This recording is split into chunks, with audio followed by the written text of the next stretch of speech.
On the morning of March 26th, during our collective awakening, the world lost an angel.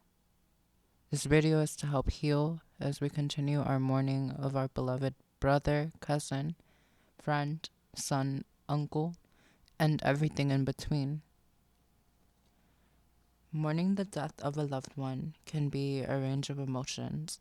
It's very confusing considering I knew Sway for only a day. I bet you're wondering how can one person have this much impact on you?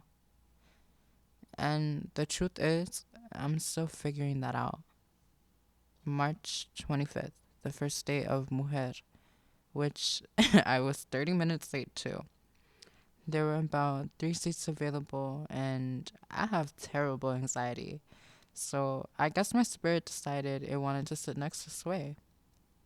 I was completely oblivious that this man would be in the program, especially considering the name. I'm used to feeling my way through the world, so it didn't take me more than 5 minutes to dissect the energy.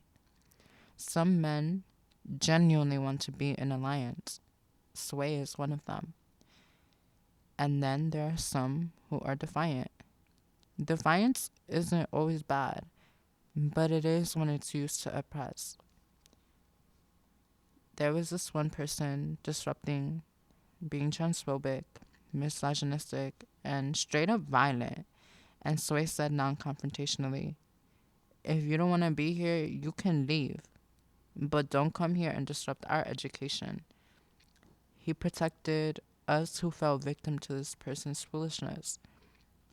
And part of the reason why Sway has a big impact on me is because a cis het man has never stood up in solidarity with me. And this was a breath of fresh air. It's pouring, but it isn't raining. It's tears all on the flooring of the Lower East Side. Someone who didn't place their pride aside hurt our sibling. And I don't know what was coursing through his mind. All I know is someone significant was taken from our lives and also forsaken. In the minds of those who weren't blessed with your grace or who never got to see your beautiful face, smiling and crying, and all of the wonderful emotions you were able to exude as you pursued a way to be freed from the patriarchy that affects us all. We reciprocate our emotions at different intensities. We all can be facing the same thing and still express our collective emotions differently. Mourning can be very grim. I mean, in this physical existence of sin, who can really blame us? Plus, we're fucking human. We deserve to express every emotion at its different intensities so we can come back down to our serenity. Melancholic, hypnotic, psychotic sadness and madness that takes a ride on our most internal parts of our soul that we later make external through our reminiscing of collective memories with this beautiful man. We cry and pry into the depths of our soul and question why. Why? And get angered with our interpretation of God, community, even going as far as blaming ourselves. A battle within ourselves till we feel spent, swept up by the craziness of life. Your celestial presence was a blessing, and I'm confessing that your ethereal essence was messing with the way the system wants marginalized men to be. And you defied that by making it your duty to live free, always smiling, always shining. I shall be finding that in my ways to live. Because I can't lie. I've I've been a mess. The way I've been all up in my mind. As I give in to the stress of the pain, kind of feeling like I've been going insane. As I mourn and express my sentiments, I remember the remnants that you left behind. and the reminder to remain sane.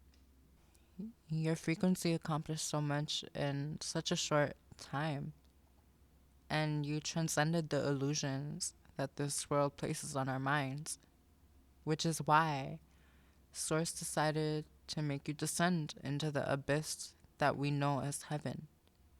Heaven is blessed to have a beautiful angel like you.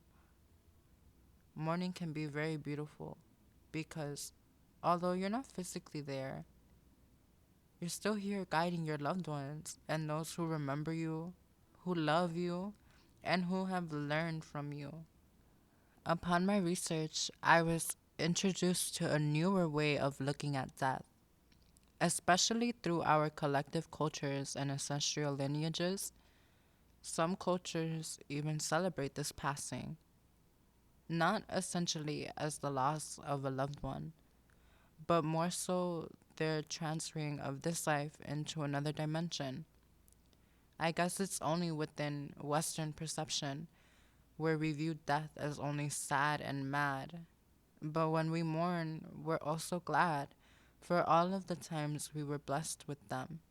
Even if we feel like we were robbed, betrayed, and burned, their precious essence is still here and exists through us all. And I think that it's imperative to allow for our collective perception of sway to live within us so it can never be forsaken and blown away. Mourning is never black and white. Let me tell ya, it's fucking messy. Mourning is messy. We don't pick and choose our emotions. We just go through them. We fight through and learn how to grow from this journey. Sweaty nights that have turned us into sweaty nights from the battle that within us resides.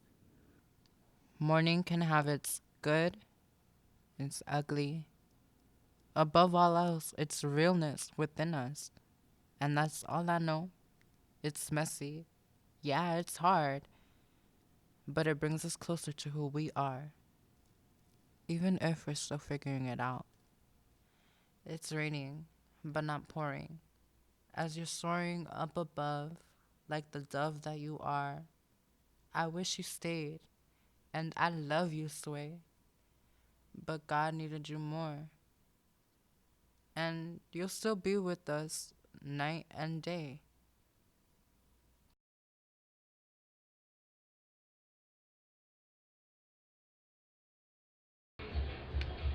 Palo Santo to remove any negative energy and cleanse yourself of ward off negative energy, um, and to remain calm and to remove anxiety.